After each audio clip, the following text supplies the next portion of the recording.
Бұл осыдан 1 жыл бұрын жаз мезгілінде орын алған оқиға. Үйде жалғыз едім. Ата-аналарым туысқандардың үйіне қонақтап кеткен болатын. Өз бөлмемде теледидар көріп отырған едім. Сағат түнгі 1-ден асып кеткен. Bir сәтте терезеден біреудің ысқырған дауысын естідім. Жай, жел шығар деп баста мән бермегенмін. Бірақ сол ысқырық сәлден соң қайта қайталанды. Осы жолы оның жел емес, бір адамның дауысындай анық естідім. Бұл кім болды екен? Түн ортасында ойнап тұрған деп далаға шықтым да үйді айналып шықтым. Дала қап-қараңғы, ешкімді көрмедім. Қайта үйге кірдім де теледидарды көруді жалғастырдым.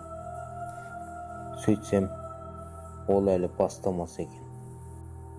Bir сәтте біреудің есікті ашып, үйге кіргісі келіп тұрған дауысын анық естідім. Тіпті сезіндім.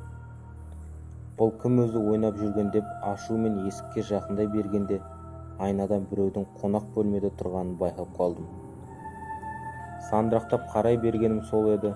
Ұзын бойлы адам тектес, бірақ басынан аяғына дейін қап-қара бірдеңенің тұрғанын көрдім.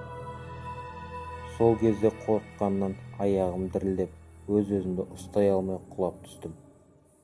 Айқайлайын десем, айқайлай алмайым. Бар күшімді жинап сыртқа қарай ұмтылдым. Есікке әрең жеттім де тартпасын тартып, үйден шығып кеттім. Аулада тұрған тапшанға барып отырдым. Әлгі адам әлде жын ба, терезеден қарап тұрғандай болды.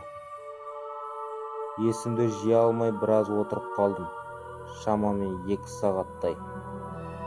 Bir кезде үйге ата-аналарым келді. Маған неге түн ортасында ұйықтамай отырсың дегенде, тіл қатпай солармен бірге үйге кіріп, бөлмеме барып жатып қалдым. Bir көзімді ашсам, таң атыпты. Сол сәттен бастап түн уақытында қонақ бөлмеге кіруге қорқамын. Қазір 2017 жыл. Арада 1 жыл өтсе де сол елес қайта көрініп жүр. Соған қарағанда ол қайта оралады.